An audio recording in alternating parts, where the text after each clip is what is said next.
शिव पुराण का 50वां अध्याय।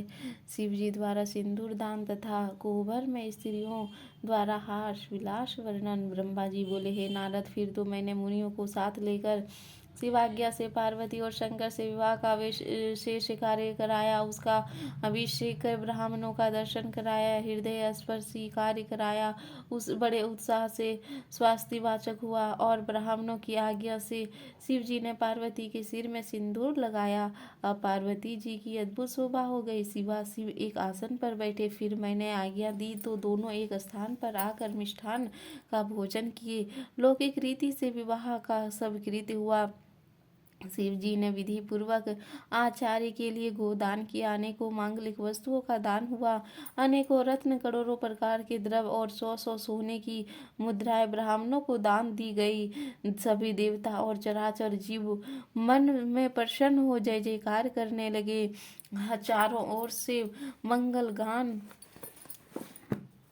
और आनंदवर्धक बाजे बजने लगे।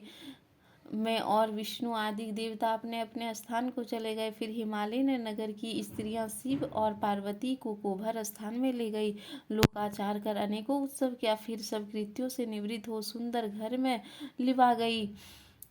कुछ पुलकित हंसी हुई, जय ध्वनि के साथ कटाक्ष सब अपने भाग्य की प्रशंसा करने लगे। नव दंपतियों को देखने के लिए स्त्रियों की भारी जमाव हो गई। लक्ष्मी, सरस्वती, सावित्री, जाह्नवी, आदिति, शची, लोपामुद्रा, अरुंधति, अहिल्या, तुलसी, स्वाहा, रोहिणी, वसुंधरा और संज्ञा तथा रति प्रभृति देवताओं की स्त्रियों और देवताओं, नागों और मुनियों की कन्याएं अगणित असंख्य में आकर शिव के पास बैठ गई और क्रम पूर्वक वे देवियां शिव जी से हंसी की बातें करने लगी। कोई कहती है, हे महादेव, इस समय तो प्राण प्यारी सती तो तुम्हारे समय पे स्थित है।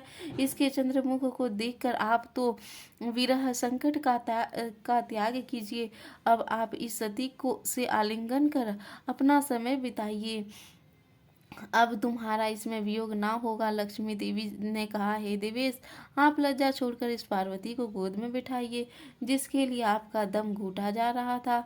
अब इसके प्रति क्या लज्जा। सावित्री ने कहा, हे शंभु, अब पार्वती को भोजन कराकर आप भी भोजन कीजिए, इसमें कुछ भी दुख न मानिए।